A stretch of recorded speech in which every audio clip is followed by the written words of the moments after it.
আসসালামু আলাইকুম রহমতুল্লাহ। আশা রাখি ভাই আল্লাহ তালা আপনাদেরকে সবাইকে ভালো রাখছেন। তো আমি এখানে একটা বই নিয়ে আসছি আপনাদের সামনে, যে বইটা হইতেছে থিঙ্ক অ্যান্ড গ্রো রিচ। তো এই বইটা মোটামুটি অনেক ভালো একটা বই, সুন্দর একটা বই। তো আমরা যখন স্কুলে পড়ালেখা করছি, স্কুল কলেজে বা ভার্সিটিতে, তো আমাদেরকে ফাইন্যান্সিয়ালি ফ্রিডম হওয়ার জন্য বা ফাইন্যান্সিয়ালি এডুকেশন আমাদের তেমন শেখানো হয় নাই। স্কুলে আমরা যাই শিখছি, অঙ্ক, বীজগণিত, পাটিগণিত যাই শিখছি। তো এগুলোর সাথে যখন পড়ালেখা শেষ করে আমরা বের হয়েছি স্কুল থেকে, কলেজ থেকে, তো আমাদের দৈনন্দিন জীবনের সাথে কোনো মিলই নাই, অনেক পার্থক্য আর কি। তো আমরা যারা পড়ালেখা করে বের হয়েছি তারা মোটামুটি বুঝতে পারি যে আমাদের স্কুলে আমরা যা শিখছি অর্ধেকের বেশি মানে অহেতুক।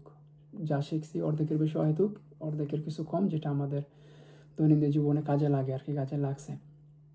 তো আপনার যদি একটা সন্তান থাকে, তো বড় ভাইদের বলতেছি, যদি আপনার একটা সন্তান থাকে ক্লাস 8-এ পড়ে, 7-এ পড়ে বা মোটামুটি বুঝে, তাদেরকে আপনারা যে এই বইটা, এরকম একটা বই গিফট করতে পারেন, যে থিঙ্ক অ্যান্ড গ্রো রিচ। এই বইটার মধ্যে অনেক সুন্দর সুন্দর লেখা আছে, নেপোলিয়ন হিলের বইটা। তো এই বইয়ের মধ্যে ভাবনা শেখায় আর কি, যে কীভাবে তুমি আস্তে আস্তে উপরে যাইবা, কীভাবে তুমি সম্পদশালী হইবা, কীভাবে ধনী হইবা। পড়ালেখা এর জন্যই না যে কোটিপতি হয়ে যাবো, পড়ালেখা করে না, পড়ালেখা দরকার আছে, কিন্তু পড়ালেখার যে সিস্টেমটা চলতেছে বর্তমানে, বা এটা আগের থেকে যখন ইন্ডাস্ট্রিয়াল যুগ এসে পড়ছে, তো তখন থেকে পড়ালেখার সিস্টেমটা মানে একটা ব্যবসায়িক হয়ে গেছে আর কি। যে পড়ালেখা এরকম সিস্টেম যে কিছু সংখ্যক মানুষ এটার দ্বারা উপকৃত হবে, অনেক ধনী হবে। আর যারা পড়ালেখা করবে, মিডল ক্লাস আছে বা লোয়ার ক্লাস যারা আছে, তারা আর কি একটা ট্র্যাপের মধ্যে পড়ে যাবে আর কি। অনেক লম্বা বিষয়, তো এই বিষয়ে আলোচনা নাই করি এখন। তো মেন হইতেছে যে ভাই এই বইটার মধ্যে যেটা লেখা আছে থিঙ্ক অ্যান্ড গ্রো রিচ, এটার মধ্যে এরকম লিখতে পারতো যে get job and grow rich, অথবা ওয়ার্ক হার্ড গ্রো রিচ।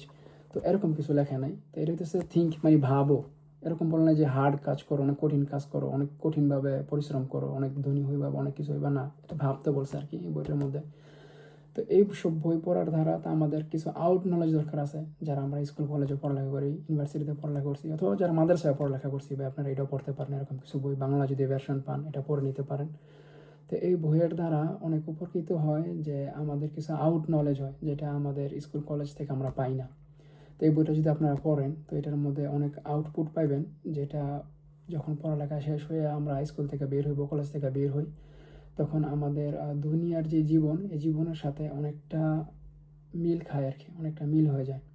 তো এই বইটা যারা আপনারা বড় ভাই আছেন, যে আপনার কোনো ছোটো ভাই ক্লাস 7-এ, 8-এ বা 6-এ পড়তেছে, অথবা তার বয়স 17-18 হয়ে গেছে, বা পড়ালেখা করে না, মেট্রিক পাস পরীক্ষা কইরা বা 9-এ পড়া পড়ালেখা ছেড়ে দিছে, এখন পড়ালেখা করে না বা কোনো কিছু কাজ টাজ খুঁজতেছে, বা কী করবে দিশা পাইতেছে না, তো এই একটা বই দিতে পারেন। তারপর আরেকটা বই আছে, যে বইটার নাম সাইকোলজি অফ মানি, এই বইটা দিতে পারেন। যে বইটা মোটামুটি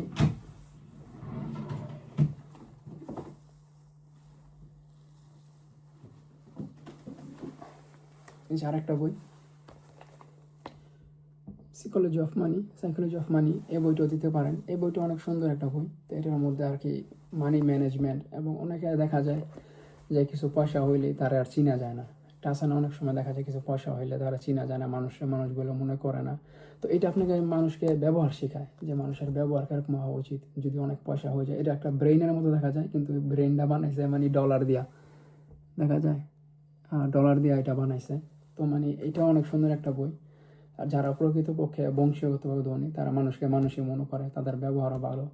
তো অনেক সময় দেখা যায় কি যে ধনীর ছেলে মেয়েরা, তো অনেক সময় দেখা গেছে গরিবদের সাথে বেশি মিশে না, বা মিডল ক্লাসের সাথে বেশি মিশে না। এটা আলাদা একটা সাবজেক্ট, এটা অন্য একটা বিষয়। মিশে না, কী কারণে মিশে না, এটা নিয়ে ইনশাল্লাহ আমি পরে একটা ভিডিও করব, কেন তারা মিশে না, এবং কেন তারা গভর্নমেন্ট স্কুলে যায় না, তারা কেন প্রাইভেট স্কুলে পড়ালেখা করে, এবং তাদের লাইফ স্টাইলটা অন্যরকম।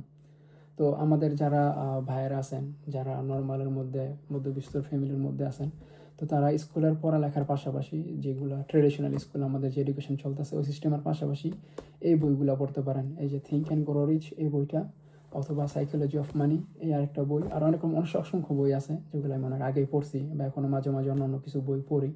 তো বই পড়া দরকার, কারণ ইটালিয়ান একটা প্রভাব আছে আর কি। আমি যেহেতু ইটালিতে পড়ালেখা করছি 8-9 বছর, তো ইটালিয়ান যে মুসোলিনি, তো ওই জামানায় যখন হিটলার আসছিল, হিটলার জামানায় তো ইটালিতে মুসোলিনি আসছিল। তো উনি আর কি বলতো, ওনার একটা প্রবাদ, যে সে ফেরমাতো সে পেরদুতো, তার মানে হইতেছে যদি তুমি থাইমা যাও তাহলে তুমি হারাই যাবা, বা যদি তুমি থাইমা যাও তাহলে তুমি হাইরা যাবা। তো এরকম আর কি। তো মানে যারা আমরা পড়ালেখা করছি বা কোনো কাজের মধ্যে আছি, তো কখনো থাইমা যাওয়া যাবো না। পড়ালেখা করে আপনি গ্র্যাজুয়েশন শেষ করে ফেলছেন, তারপরও পড়ালেখা কোনো না কোনোভাবে কন্টিনিউ করতে থাকেন অন্য কোনো বিষয়, অথবা কোনো কাজ করতেছেন, কাজ করতে করতে শেষ না ওই কাজ করেন, বা আপনি ডেভেলপ হওয়ার চেষ্টা করেন, আর আগে বাড়ার চেষ্টা করেন, নেক্সট প্রজন্ম নিয়ে চিন্তা ভাবনা করার চেষ্টা করেন, কীভাবে দেশকে উন্নত করা যায়, কীভাবে আমাদের যে গ্রামে আমি আছি এই গ্রামটা উন্নত করা যায়, কীভাবে আরও ভালো করা যায়, এটি নিয়ে ডেভেলপ করেন, এটি নিয়ে চিন্তা ভাবনা করেন, এইগুলো নিয়ে রিসার্চ করেন, তাহলে দেখবেন যে আস্তে আস্তে আপনার নিজের জীবনটা সুখের হবে, সুন্দর হবে, এবং আপনার এলাকার, আপনার দেশের মানুষের, আপনার পাশে যারা আছে, আপনার সন্তান, আপনার প্রজন্ম যারা আছে তারও অনেক উন্নত হবে। কারণ আমরা উন্নত দেশগুলো থেকে বড় হয়েছি, যেরকম ইংল্যান্ডে, ইটালিতে বা ইউরোপের অন্য কান্ট্রিতে। তো তাদের চিন্তা ভাবনা হইতেছে যে আগামী 100 বছর পরে, আগামী 200 বছর পরে, বা আগামী 300 বছর পরে যে আমার পরে যারা আসবে, আমার বংশধর, আমার ছেলে মেয়ে, আমার নাতিপুতি যারা আছে, বা আমার 2-3 প্রজন্মের পরে, 300 বছর পরে যারা আসবে, তারা আমাদের থেকে বেটার লাইফ কীভাবে পাবে, আমাদের থেকে ভালোভাবে তারা কীভাবে থাকবে, তাদের আমাদের দেশটা আরও কত সুন্দর হবে, কীভাবে উন্নত হবে, এসব নিয়ে তারা চিন্তা করে। মানে আর 200 বছর পর কী হবে ওরকম চিন্তা ভাবনা করে। তো আমাদের দেশে যদি আমরা এখন আবার আস্তে আস্তে ওরকমভাবে পড়ালেখার সিস্টেম থেকে শুরু করে মানসিকভাবে, মেন্টালিটিভাবে যদি আমরা নিজেদেরকে উন্নত করতে চাই, তাহলে আমাদেরকে আস্তে আস্তে যেরকম কিছু বই পড়তে হবে, এবং আমাদের সিস্টেমগুলো আস্তে আস্তে পড়ালেখার, দেশের জীবনযাত্রা, এগুলো চেঞ্জ করতে হবে। মুসলমান হিসাবে দেখা গেছে ছোটোবেলা থেকে একটা ধর্মীয় শিক্ষা পাই আসি। তো ধর্মীয় শিক্ষার পাশাপাশি আমাদের এই আউট কিছু নলেজ দরকার আছে। আমাদের আরেকটা বিষয় আছে যেটা সবচেয়ে বড় অনেক ভুল আমি মনে করি, যে আমাদের পিতামাতারা ছোটোবেলা আমাদেরকে মানে পয়সা জিনিসটা কি এটা ধরতেও দেয় না, শিখতেও দেয় না, মানে ডোন্ট টাচ, এটা টাচ করতে পারবো না, এরকম একটা বিষয় তাদের কাছে। যখন আমি ছোটো ছিলাম, বা 5-6 বছর, 7 বছর, মানে টাকা পয়সা কেউ হাতে দিলে এই টাকা পয়সা দেয় না, আমি খারাপ হয়ে যাবো। তো এই সব জিনিস থেকে মানে এরকম মন মানুষের থেকে আমাদেরকে বের হইতে হইব আর কি। কারণ ছোটোবেলা থেকে যখন আমরা ফাইন্যান্সিয়ালি বাসার থেকে এডুকেশন না পেয়ে আসি, যে টাকা পয়সা কীভাবে ম্যানেজিং করতে হয়, কীভাবে আর্ন করতে হয়, কীভাবে এটাকে ব্যয় করতে হয়, স্পেন্ড করতে হয়, এগুলো যখন আমরা শিখি না, তখন যখন আমরা বড় হই অনেক টাকা কামাইতে পারি, কিন্তু এই টাকাগুলোকে ধরে রাখতে পারি না, বা এই টাকাগুলোকে কীভাবে পরিচালনা করতে হয় এগুলো আমরা জানি না। বেশিরভাগ ক্ষেত্রে আমাদের পিতামাতা থেকে আমরা এটা শিখি নাই। তো এখন থেকে যদি আমরা ভাইয়েরা যারা আছেন, যে অনেকে দেখবেন যে আমরা অনেকে পড়ালেখা করছি, বা অনেকে করার পরে আপনারা যেভাবে চলে আসছেন, আপনার ছেলে মেয়েগুলো সেভাবে চলে আসতেছে। যারা গরিব সবসময় গরিব রয়ে যেতেছে, যারা মিডল ক্লাসের সবসময় মিডল ক্লাসের যেতেছে, কিন্তু যারা উচ্চশিক্ষিত, যারা টপার ক্লাসের, তারা সবসময় ধনীরা খালি ধনী হইতেছে। এটা টোটালি মাইন্ডসেট, টোটালি চিন্তা ভাবনা। কারণ যারা ধনীর ঘরের সন্তান, তারা ছোটোবেলা থেকেই টাকা পয়সাকে ওইভাবেই চিনে আসতেছে, ওইভাবেই ম্যানেজমেন্ট করতেছে, ওইভাবেই বড় হইতেছে। তো যার কারণে তারা আস্তে আস্তে উপরে বাড়তেছে। আর আমরা যারা আছি এরকম সবসময় নিচের দিকে আসিলাম, নিচের দিকে থাকছি, আমাদের চিন্তা ভাবনা যে টাকা পয়সা কোনো মূল্যায়ন করি না। অনেক সময় এরকম শুনি আমি, যে অনেক ভাই, ছোটো ভাই বা অনেকেই বলে যে টাকা পয়সা দিয়ে কী হবো, টাকা পয়সার কোনো মূল্য নাই, আজকে আসি কালকে নাই। তো ওই ভাই দেখা গেছে, যেই ভাই বলতেছেন বা যেই লোকে বলতেছেন, তো উনি আবার দেখা যাচ্ছে টাকা পয়সার জন্য অনেক কিছু করতে পারে না। টাকা পয়সার জন্য দেশের বাড়ি যেতে পারে না, টাকা পয়সার জন্য চিকিৎসা করতে পারে না, টাকা পয়সার জন্য ঠিকমতো খাওয়া দাওয়া করতে পারে না, টাকা পয়সার জন্য নিজের ছেলে মেয়ের বিবাহ দিতে পারে না, টাকা পয়সার জন্য অনেক টেনশনের মধ্যে উনি আছেন।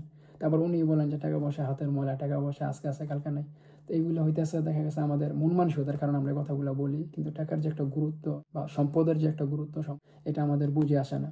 তা আমি যদি এটা দেখি যে দিনী বিলাইনে বলেন বা দুনিয়া বিলাইনে বলেন, যে 10টা সাহাবী যারা সুসংবাদ প্রাপ্ত হয়ে গেছে, আবু বকর রাদিয়াল্লাহু আনহু বলেন জান্নাতের সুসংবাদ প্রাপ্ত, সেও ধনী ব্যক্তি।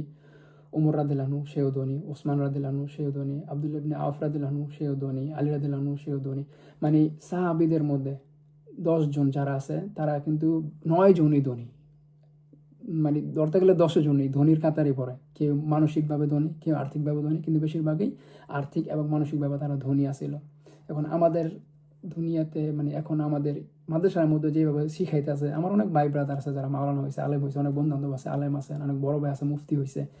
তো তাদের চিন্তা ভাবনা দেখি, তাদের সাথে অনেক ডিপলি কথাবার্তা বলি, যে এটা তারা বোঝে, আমরা অনেক কিছু বলা যায় না, যে আসলে আমরা যে মাদ্রাসার পড়ালেখায় করতেছি, শিখতেছি, আসলে কি আমরা কি পরিপূর্ণ ওই জামানায় যা আছিল তা শিখতেছি কিনা, এটাও দেখার বিষয় আছে, যে সিস্টেমটা কি ওরকম চলতেছে কিনা। কারণ আমি সাহাবীদের অনেক জীবনই পড়ছি, তো তাদের জীবন আর আমাদের জীবন রাত দিন পার্থক্য দেখি। আশা রাখি আমার কথাগুলো বুঝতে পারছেন, এবং আল্লাহ তাআলা আমাদের সবাইকে দুনিয়াতে সচ্ছলভাবে থাকার তৌফিক দান করুক, যাতে দুনিয়াতে আমরা শান্তিতে থাকতে পারি, দুনিয়াতেও সচ্ছল থাকতে পারি, দুনিয়াতেও ধনী থাকি, আখিরাতে যেন আল্লাহ আমাদেরকে ধনীভাবে রাখেন।